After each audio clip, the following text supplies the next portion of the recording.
Bienvenue au cours de rattrapage. Dans cette vidéo, on va parler de synthèse chimique. Alors, c'est en plusieurs étapes, c'est un peu fourre-tout, parce qu'il y a une première partie qui n'est pas proprement parler de la synthèse, qu'on va parler des molécules organiques, mais bon, il fallait bien qu'elle quelque part. Et puis une deuxième partie qui va plus parler vraiment de la synthèse, et qui est beaucoup plus grande.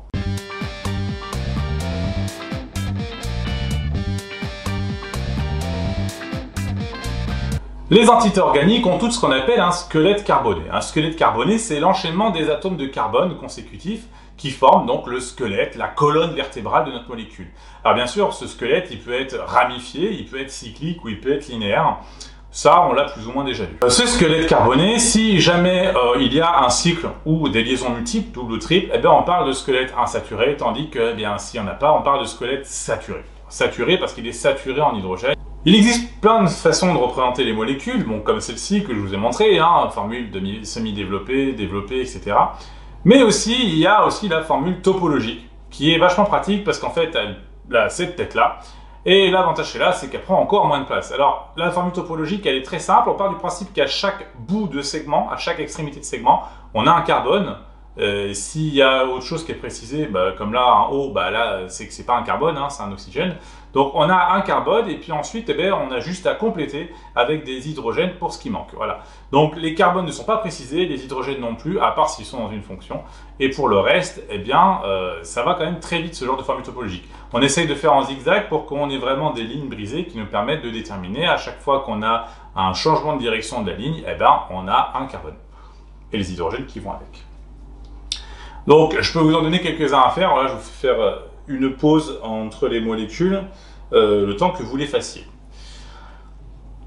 On a déjà vu en première quelques familles fonctionnelles, notamment acide carboxylique, aldéhyde, cétone et alcool.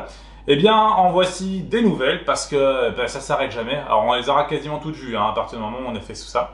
Donc, il existe aussi la fonction ester. Donc, la fonction ester, en fait, c'est une fonction qui est un petit peu au milieu de la chaîne. Hein.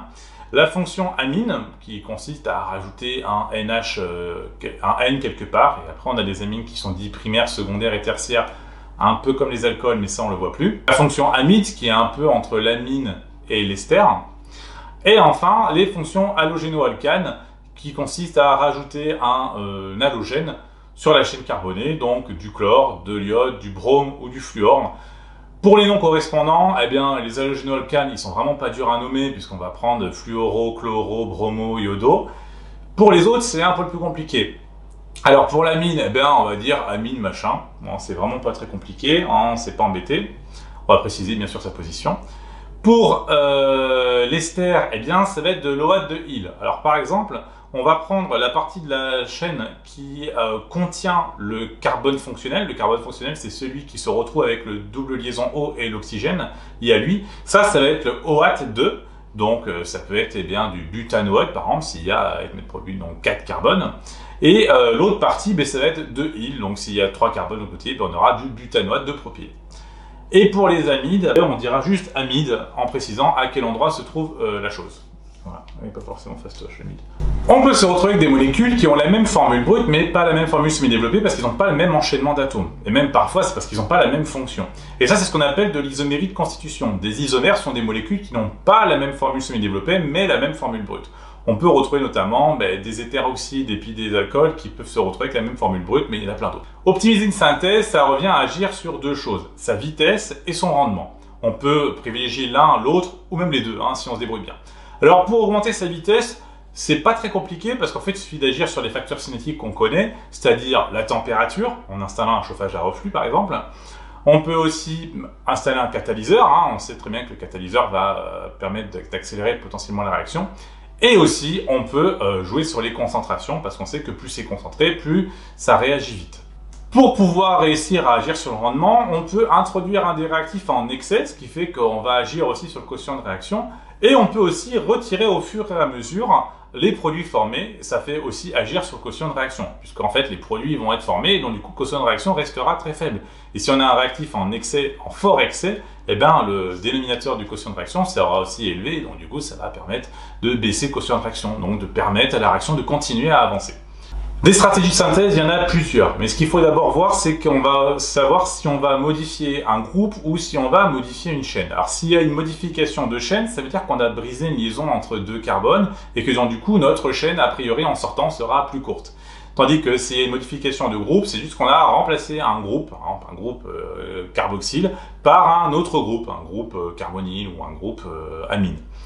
Ouais, je dis n'importe quoi, mais le but du jeu, c'est de comprendre. Le problème, c'est que lors d'une synthèse organique, si jamais on veut faire une modification de groupe, il faut faire attention parce qu'il peut y avoir plusieurs groupes caractéristiques sur une même molécule.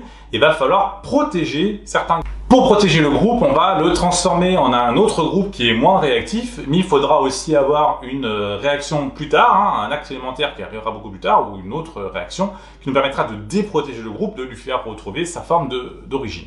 Les catégories de réactions, il n'y en a pas 10 000 en fait, mais il y en a quelques-unes à connaître. Alors on a les réactions d'addition, qui part du principe qu'on a une molécule au départ, on a deux molécules au départ, et ça va nous donner une seule molécule en sortie. Donc on a addition des molécules, elles se sont imbriquées les unes aux autres. Alors pour ça, il faut qu'une des deux molécules de départ ait une liaison double, parce qu'il va y avoir cassure de la liaison double pour pouvoir intégrer la molécule supplémentaire, ou l'entité supplémentaire. Le contraire, c'est les réactions d'élimination, c'est-à-dire qu'au départ, on avait une molécule et puis à la fin, on a deux molécules. Et donc, on va avoir formation d'une liaison double à partir de là, et on a élimination d'une des entités. On a les réactions dites de substitution, où le principe va être de remplacer un morceau de chaîne, en général une fonction, par une autre. Et donc, du coup, dans les réactions de substitution, on a deux réactifs et deux produits. C'est juste qu'il y a eu une espèce d'inversion entre réactifs et produits. Et le dernier type de réaction, eh bien, c'est les réactions acide-base qu'on a vu et les réactions d'oxydoréduction qu'on a vu aussi, mais l'année dernière. Autre type de réaction, c'est la polymérisation. Alors la polymérisation, il faut savoir qu'on va former lors d'une polymérisation un polymère. Un polymère, c'est un ensemble de macromolécules. Et dans une macromolécule, en fait, on a un motif qui se répète un certain nombre de fois pour nous permettre de former cette énorme molécule, macromolécule. La réaction de polymérisation, eh bien, elle va faire réagir différentes molécules et un grand nombre de molécules qui vont s'additionner les unes aux autres pour former le polymère. Ces molécules-là, qui sont un petit peu, qui ont le motif en elles, eh bien, c'est ce qu'on appelle des monomères. Et en fait, on ajoute les monomères les uns aux autres pour former des polymères. La polymérisation, c'est pas forcément une réaction artificielle ou synthétique. En fait, dans la nature, il y a des polymérisations, comme par exemple la cellulose, qui est la formation donc, des plantes, etc. Ce sont des polymérisations, tout ça. Voilà. Le latex aussi. Donc une synthèse, eh bien, c'est un enchaînement qui nous permet d'obtenir une molécule plus complexe que ce qu'on avait au départ. La molécule de départ est appelée un précurseur. Ce précurseur-là, ces précurseurs-là vont être associés pour former une molécule plus complexe et donc du coup plus utile. Voilà. Enfin, donc, on peut déjà le percevoir plusieurs fois, une synthèse se fait en plusieurs étapes. Alors il y a des synthèses multi-étapes, c'est-à-dire qu'on va faire plusieurs réactions chimiques dans un protocole qui se suit. Et il faut bien sûr faire attention à pas mal de choses. Alors on parle beaucoup de synthèse éco-responsable en ce moment, c'est-à-dire qu'il va falloir essayer de diminuer l'apport en énergie qu'on va amener, consommer le moins d'énergie possible, consommer le moins de matière possible aussi, le moins de matière première possible, donc essayer d'avoir un rendement le plus grand possible, avoir le solvant le moins polluant possible. Et je crois que j'ai fait le tour. Et surtout, de toute façon, même si on veut faire quelque chose d'éco-responsable en se disant qu'on va essayer d'avoir le meilleur rendement possible, parce que consommer le moins de matière possible, c'est avoir le meilleur rendement possible. De toute façon, le but d'une synthèse, c'est de produire quelque chose d'une façon plus rapide déjà, en plus grande quantité par rapport à ce qu'on pouvait faire naturellement.